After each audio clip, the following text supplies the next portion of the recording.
Hi guys.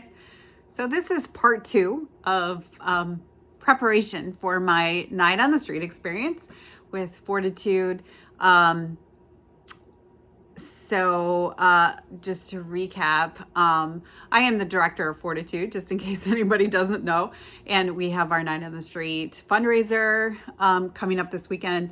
And I will be extending my on the street experience until I meet my fundraising goal, but also just looking to really dive into that experience for my own benefit, and for my job.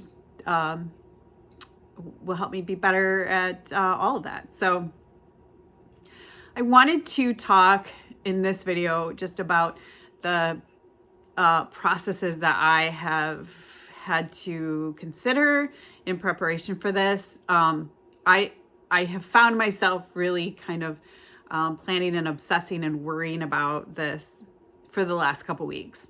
And so I found that interesting because those who become homeless, typically don't have weeks to think about it, plan and prepare for it. Even if for somebody who might know it's coming, like somebody maybe who's getting evicted, I don't think that the realism of that really hits. I think most people probably would hope for a resolution other than homelessness to a situation up to when it happens. So anyway, I thought that was interesting that I had all that time to prepare when most people would not. So there were a couple things that I realized right away were going to be big issues that I had to consider as I was making my plans. The first is bathrooms. And so bathrooms are available for free at a whole lot of places during the day, but overnight is a whole other issue. So there are some 24/7 gas stations, but for the most part, people's options for using the bathroom overnight are pretty limited. As a woman, it gets a lot more complicated. As much as we don't, want anyone urinating in public, the truth is that that's something that's much easier for a man to do than a woman to do. So certainly a woman being able to find and use a public bathroom is really important. So that was something that I had to consider when I was thinking about where I would stay overnight on the street. Would I have access to a bathroom until late at night and then first thing in the morning? Another big issue that I was thinking about was just simply water, to make sure that I always had water on me. And if I don't have money to purchase water, I have to think about where I can get water, replace water, which will likely be in public bathrooms, just using the sink. There are some gas stations that will allow you to fill up bottles or something like that with their free water if you asked. But for the most part, you just got to make sure that you keep your water bottles filled. So there's lots of reasons. Obviously, just drinking water is super important, but also if you're making some meal preparation, even like a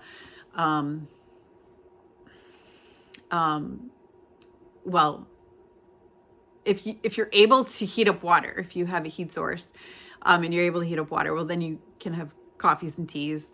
But also there's a whole lot of food that then becomes available to you to eat warmed, which might be a ramen, macaroni and cheese, an oatmeal, anything basically that you mix with water and typically would microwave it, you can use with boiled water.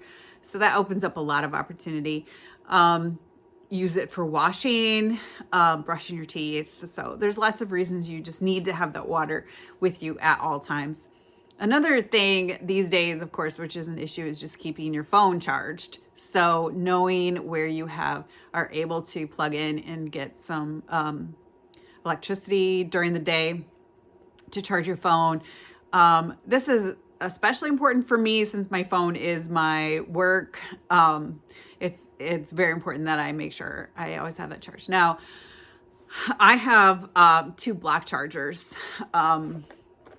One is actually a pretty pretty nice, very long lasting, very fast charging phone charger. So that is definitely a cheat. I can't imagine that there's too many homeless individuals that have some pretty great phone block chargers. So that's definitely a cheat for me. That makes it a lot easier. But I still need to find electricity sources to make sure the blocks are charged as well. Transportation. Last year, what I did is I kept my truck with me. So that was a huge saving grace. It was somewhere that I could be during the day. And when it was sunny, it was warm in the truck. I knew that I could sleep in the truck if I had to. So this year, at least on Sunday into Monday, I am not having my truck with me. And so all my transportation will either be by foot, in which case I need to make sure that I have good walking shoes, or I'll be using the bus. And so I need to make sure that I have the bus schedule with me, and bus tokens, which I have.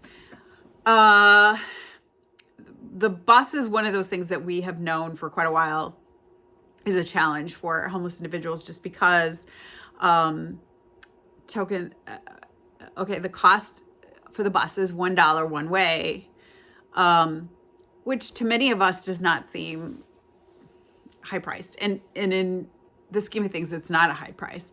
But for a homeless individual who doesn't have much money at all, and that money might mean the difference between eating or not eating, that $1, and if you have to go both ways, it's $2. That can be quite a bit of money. So the other thing that I am not doing this year is bringing money with me. And so I will be relying on food that I get at food pantries, some things that I can sneak from the shelter, which we have available to all of our guests. So I'm not, so that might be some extra fruit at breakfast, maybe an extra hard-boiled egg from breakfast that I stick in my pack. There's some other snacky things that we keep available. And so whatever I can take from that, whatever I might get from the kindness of others, whether that's food or money, that's the plan. So the other thing is just making sure that I can get some money so that I can sit inside. So if I want to sit inside at a McDonald's and stay warm, get some work done, something like that, I really need to purchase something to be able to do that. So for a lot of homeless, that's just purchasing a coffee or a $1 item, but you do need some money to do that. I have had to think about where I can warm up. So some places that I've thought about is being able to sit in the mall. I said fast food places, the libraries, and so you got to be thinking about where you can be and not have a problem with somebody having you be there. One of the things that I've had to think about, I said in the other video that I have some challenges with psoriatic arthritis, and so getting up from the floor is not something that I do, because at home I don't have to, and so obviously I don't. But when I'm camping outside, I will be sleeping on the ground, which means I have to get up from the ground, and this is not something that's easy for me with my joints. So I have had to think about where am I going to sit too. Sitting on the ground all the time doesn't sound like something I want to do. And so I have thought about using my backpack as a place that I can get myself a little bit off the ground too. One of the things that I've had to think about is just makeup, which is a silly thing to think about. But I never go anywhere without makeup on ever, even during the heart of the pandemic, when I realized that 3/4 of my face would be covered. I would always put a full face of makeup on. It's just important for me. I guess it's, a little bit of vanity there, but So one of the things I was thinking about is, do I take some makeup with and just swallow that? Or do I bring some with, so in those moments where I really should be looking a little bit more presentable, I have decided that I am going to take some with. And that is probably just more of a comfort for me, knowing it's there if I feel like I need it. So, and it just an interesting thing that I've had to consider. So there's been some just kind of ethical dilemmas and challenges that I've had to think about. One is that clearly I'm bringing more with me than most of our homeless individuals have access to. Not that a lot of my items are very expensive. The things that I do have that are quite expensive, the 0 degree sleeping bag, the backpack, those are things that we give our homeless individuals. So that's very realistic that they may have those items. Some of the other items like the bivy tent, or the blow up mat, those are not expensive items. So they could be accessible to individuals if they have a little bit of money. But certainly I am well situated to do this. So I do recognize that that experience is not going to be authentic to most individuals who are homeless. The other thing that I thought about was, okay, so these things that I realized will be really helpful to me, like a cooking kit, a kettle, the blow up mattress, a blow up pillow, things like that. I thought, well, if I think those would be really useful to me, then they would be really useful to the guests that we serve. And that's something that we should keep as fortitude.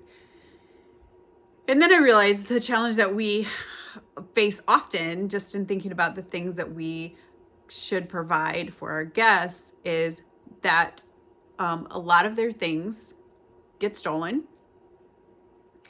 A lot of times, if you give individuals some nice things, they will sell them for cash. So we have to be careful there. The other thing is that whatever they have to carry with them everywhere. And so they have to be really, really conscious of what is most important to them. So just some things to think about. Of course, one of the things that I've had to really think about is a plan that I would feel safe doing. And so Sunday night, maybe Monday night as well, I will be staying in Bourbonnais. It is in a location that's quite right in the heart of Bourbonnais, but also quite hidden. And I know that there have been homeless individuals that have stayed there. So that the location itself is realistic. However, there are areas of the community that I just would not feel safe, and probably my family wouldn't let me stay there. It just would not be a smart thing for me to do. And so I realized that is probably not realistic, because those are areas that homeless individuals need to be at, because that's where all of the places they need to go, the services that they need to get are. So me making decisions that keep myself safe at times makes me feel like it's a dilemma, because I feel like, well, what makes me so much more important or special that I have to keep myself safe? Truthfully, nothing. However, I think it just wouldn't be a smart thing to put myself in that much harm's way. So another thing, this is always true in Night in the Street, is that I know that at any moment I could call it quits and come home to my nice, warm, comfy home and my warm, comfy bed. And just knowing that in your head makes a big difference in your experience. You know that it can end at any time. So I will never understand the true sense of that deep hopelessness of homelessness because of that. There's a lot of just self-care comfort items that I will miss, just things that I use at the end of the day to calm down, arts, crafts, TV, stuff like that I won't have with me. And I'm already kind of, man, I wish I could have it, but of course that's not feasible. So I realize that this is not a true experience. I'm trying to make it as true as possible, but I just want to make that clear that this is really about me gaining empathy for the people that have to do this every day and gaining a better understanding of what that's like and what those needs are. And so I hope you come along with me, and I'll be making some Facebook Lives and other videos just to document the experience. I have a lot of things planned to really test how our community responds.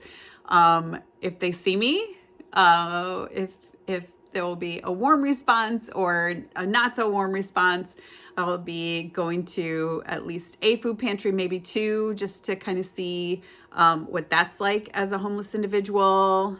Yeah, there's several other things that I plan just to kind of test some things out. So I hope you come with me. So thanks for listening, and we'll see you soon. Bye.